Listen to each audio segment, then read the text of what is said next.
국방 FM 국민과 함께 국군과 함께를 듣고 계십니다. 이번에는 치열한 경쟁 시대에 자신을 디자인할 수 있는 책 속의 지혜를 전해드리는 시간입니다.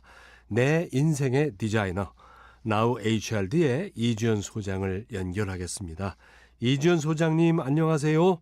네, 안녕하세요. 네, 오늘은 어떤 얘기를 나눠볼까요? 우리는 왜 삶을 살아가면서 행복을 충분히 느끼지 못하는 걸까요? 네, 행복이라는 단어는 우리의 삶과 뗄 수 없는 주제인데요.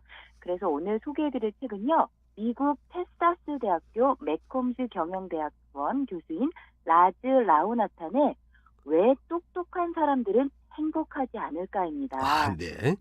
라즈 라우나탄 교수의 강의는요, 전 세계 1,700만 명의 회원으로 있는 온라인 강의 플랫폼 코세라에 등록이 되어 지금까지 10만 명 이상이 수강했을 만큼 유익하다고 정평이 나 있는데요. 네. 이 책은 다음 주까지 2주에 걸쳐서 소개하겠습니다. 네. 이번 주와 다음 주. 왜 똑똑한 사람들은 행복하지 않을까? 흥미있습니다. 이 책에는 어떤 내용이 담겨 있습니까? 네, 저자는요, 똑똑하고 성공한 사람들이 행복감을 덜 느끼는 데 흥미를 갖고 이들의 불행에 주목하게 되었다고 합니다. 네. 똑똑한 사람들은요, 지능이 높고 욕구도 강하고 비판적인 사고력도 뛰어나고요. 직업 윤리도 투철한 사람들입니다. 네. 이 사람들의 중요한 목표를 이루기 위해서요, 뛰어난 능력을 발휘하는데요. 행복이 우리의 가장 중요한 목표라는 점에서 똑똑한 사람들은 남보다 더 행복하고 충만하게 살 수 있으리라 여겨집니다. 그렇죠. 그런데 많은 연구에서 밝혀낸 사실은요. 똑똑한 사람들이 덜 똑똑하고 성공하지 못한 사람들보다 더 행복하게 사는 것은 아니라는 점입니다. 네. 예를 들어서요. 대학을 나왔다고 해서 대학 졸업장이 없는 사람보다 더 행복하지는 않습니다. 네. 실제로 대졸자 이상에서는 교육을 많이 받을수록 행복 수준이 떨어진다고 합니다. 똑똑하고 성공한 사람이나 아니면 적어도 똑똑하고 지적인 사람의 본질적인 요소로 간주되는 특성도 행복과의 상관관계가 일관적이지는 않았다고 합니다. 네. 일부 연구자들은요. 지능이 행복과의 거의 관계가 없다는 결론에 이르기도 했고요. 네. 마찬가지로 부와 행복 사이에는 연관성이 약간 있지만 생각만큼 크지 않았었고요. 명성도 행복에는 거의 영향을 끼치지 않는 것으로 나타났다고 합니다. 네. 그렇군요. 그런데 혹시 오해를 하실까 봐 똑똑한 사람은 행복하지 않다가 아니라 똑똑한 사람이 더 행복하지는 않다. 이거죠. 그 참 흥미로운데 이런 연구 결과들이 어떻게 얘기가 펼쳐질지 흥미롭습니다. 계속해서 내용을 들어보죠. 네, 저자는요. 다수의 똑똑한 사람들에게 마음의 속삭임 연습을 시켰다고 합니다. 이 마음의 속삭임이 무엇이냐면요. 2주 동안 매일 자연히 떠오르는 생각을 솔직하게 기록하는 것입니다. 이 연습으로 효과를 보려면 우선 생각을 기록하면서 긍정적으로 생각하려고 애쓰지도 말고 하루의 사건을 해석하면서 결론이나 의미를 발견하려고도 해서도 안 됩니다. 네. 그래야 이 연습이 단순한 일기쓰기와 달라진다고 합니다. 마음의 속삭임은요. 연습에서는 부정적인 생각도 모두 기록해야 하는데 즉흥적으로 떠오르는 부정적인 생각은 의미가 없지도 않고요. 마음에서 임의로 만들어내는 생각도 아니라고 합니다. 네. 이런 생각은요. 마음속 깊이 자리 잡은 목표와 욕구와 가치관을 바탕으로 합니다. 저자는요. 부정적인 속삭임을 애써 긍정적인 생각으로 덮으려는 시도는 페퍼민트로 구취를 없애는 행위와 같다고 비유합니다. 네. 당장은 증상이 완화될지는 몰라도요.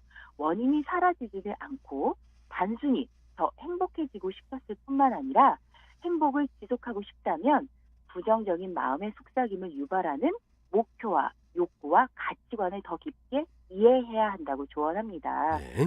놀라운 사실은요. 저자도 마음의 속삭임 연습을 마무리하면서 자신의 마음의 속삭임 생각도 생각보다 훨씬 부정적이라는 사실을 알게 되었다고 합니다. 네. 그리고요. 5년 동안 1,500명에 가까운 사람들, 주로 똑똑하고 성공한 사람들에게 마음의 속삭임을 연습을 시켰는데 그들 역시 저자만큼이나 부정적이었다고 합니다. 네.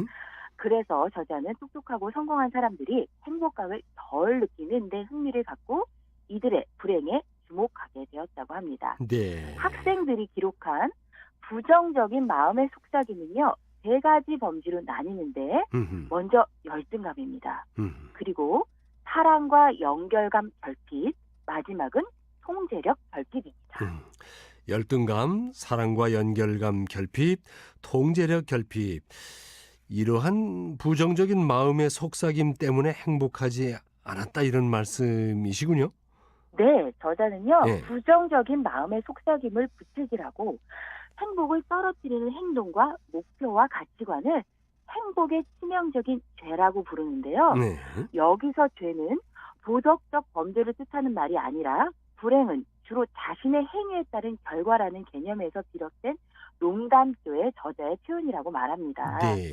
따라서 더 행복해지려면요, 7가지 치명적인 죄를 없애야 한다고 하는데요. 그리고 7가지 죄 각각에 상응하는 7가지 행복 습관을 익히면 된다고 저자는 말합니다. 네. 오늘은 저자가 말하는 행복을 저해하는 죄, 그 중에서도 열등감, 즉 남에게 뒤처지지 않으려고 애쓰는 성향, 다시 말해서 우월감 욕구에 대해서 말씀을 드리겠습니다. 네. 이 우월성을 추구하기는요, 어떻게 보면 남들보다 사회적으로 더 잘 적응한 결과입니다. 우리는 사회의 모든 사람들에 의해 무슨 일을 하건 최고가 되도록 길러집니다. 네. 하지만 정확히 어떤 이유로 남보다 뛰어나야 한다고 다그치는 걸까요? 우선 진화적으로요, 우월성이 중요한 역할을 했다는 사실을 볼 수 있는데요. 네. 우월하면요, 생존 가능성이 높아진다고 합니다. 어. 우월한 사람들, 즉 크거나 빠르거나 강하거나 부유한 사람들은요, 살아남을 가능성이 높습니다. 어허. 예를 들어서요, 약탈자들이 마을을 습격하면 제일 빨리 달리는 사람이 살아남을 가능성이 가장 크고요. 마찬가지로 굶주리고 식량이 부족한 시기에는요, 힘과 자원이 가장 많은 사람이 생존할 가능성이 가장 높다고 합니다. 네. 따라서 모든 사람이 우월성을 추구하는 중요한 이유는 누구나 우월성을 추구하도록 타고났기 때문이라고 합니다. 아, 네. 이 우월성의 중요성을요, 우리는 부모에게만 배우는 것이 아니라 교사나 고용주에게서도 배우고요. 졸업생 대표가 더 많은 장학금을 받고 CEO가 더 많은 임금을 받으며 가장 인기 있는 연예인이 더 나은 대접을 받고 잡지 표지도 더 많이 장식하는 현실을 통해서 배웁니다. 아, 네. 또한 TV와 잡지에서도요, 실패보다는 성공담을 더 많이 소개하고 있습니다. 그러면은 저자는 우월성을 추구하도록 길러지는 것이 우리의 행복과 어떻게 연관이 돼 있다고 말하고 있습니까? 네, 저자는요, 다양한 연구에서요, 우월할수록 행복 수준이 높아지는 결론을 냈다고 합니다. 네. 가장 확실한 증거는 심리학에서 가장 영향력이 있는 유명한 화이트홀 연구를 통해서 소개하자면 이렇습니다. 네. 1960년대에 시작되어 현재까지 계속되고 있는 영국 공무원들에 대한 조사 결과요, 지위가 낮은 직원들은 같은 의료 혜택을 받아도 지위가 높은 직원들보다 병에 걸리기 쉽고요, 수병 기간도 더 길고 수명도 짧고 더 부정적인 정서에 시달리는 것으로 나타났다고 합니다. 허허, 네. 생활 양식과 습관을 통제하고도 지위가 낮은 직원들의 사망률이 지위가 가장 높은 직원들보다 2배나 높았다고 합니다. 네. 이 화이트홀 연구는요, 핀란드와 오스트레일리아를 비롯한 여러 국가에서 반복 검증되었다고 하는데요. 네. 연구자들은요, 지위가 건강과 행복을 상승시키는 정확한 이유를 찾아냈는데 하나는 자존감이라고 합니다. 지위가 높은 사람들은요, 자존감이 높고 결과적으로 더 행복합니다. 다른 하나는요, 통제력 또는 자율성인데요. 지위가 높은 사람들은 자신의 결정의 자율성과 통제력을 더 많이 행사한다는 것을 인지하고 있으며 그래서 더 행복하다고 합니다. 그러면은 우월성을 추구해야 하는 것이 결국 행복해진다고 결론을 내릴 수도 있는 거 아닐까요? 네, 분명히요. 네. 행복을 최대로 끌어올리려면 우월성을 추구해야 한다는 결론을 지을 수 있지만 네. 우월하면 행복해지기도 하지만 네. 우월성을 추구하면 행복 수준이 떨어진다고 합니다. 허허. 이런 가정을 해보겠습니다. 예. 역사상 최고의 드럼 연주자는 누구일까요? 또 역사상 최고의 선박 기관소는 누구일까요? 네. 최고의 정원사는요? 또 최고의 경영자? 또 최고의 요리사는요? 즉 어떤 영역에서든 개인의 지위를 남과 비교해서 평가할 객관적인 기준을 찾기란 불가능하지는 않다고 해도 매우 어렵습니다. 그렇죠. 사실 사람들이요, 자신을 남들에 비해 우월하다고 보게 되는 것은 바로 이런 기준이 부족해서입니다. 아, 네. 다시 말해서요, 남들과 비교해서 평가할 만한 객관적인 기준이 부족하면 우월성을 추구하는 사람들에게는 심각한 문제가 발생합니다. 네. 원래 관심 분야에 대한 평가와는 무관하지만 그보다 덜 모호한 기준을 선택해서 비교하게 된다고 합니다. 아, 네. 예를 들어 돈이나 명성 같은 외적 기준으로 비교하게 되는데요. 가령 빌 게이츠가 스티브 잡스보다 훌륭한 지도자인지를 판단하기 위해서요. 두 사람의 순자산을 기준으로 삼습니다. 네, 네. 돈이 더 많은 사람이 훌륭한 지도자라는 논리입니다. 마찬가지로 누가 더 잘하는 드럼 연주자인지를 평가하기 위해서요. 두 사람의 페이스북 팬수를 보거나 콘서트 입장권 가격을 비교한다고 합니다. 네. 사실 부와 권력과 명성 같은 대리 기준은 수량화할 수 있다는 장점이 있지만 아주 무거운 문제를 떠안기는데요. 외적, 물질적 보상을 모으는 데 치중하게 되는데 이처럼 물질적인 것에 집착하는 태도는 행복을 방해하는 가장 큰 요인 중에 하나라고 저자는 말합니다. 네. 우월성에 대해서 정리해서 다시 한번 말씀드리면 우월성 욕구는 타고날 뿐만 아니라 우리 대부분 사회적으로 우월성을 추구하도록 길러집니다. 네. 우월하면 더 행복해지지만 그리고 덜 스트레스 받지만 우월성을 추구하면 행복 수준은 떨어진다고 결론을 내립니다. 네. 그렇다면요, 이 우월성 추구하기에 상응하는 행복 습관에 대해서는 다음 주에 소개하도록 하겠습니다. 아, 좋습니다.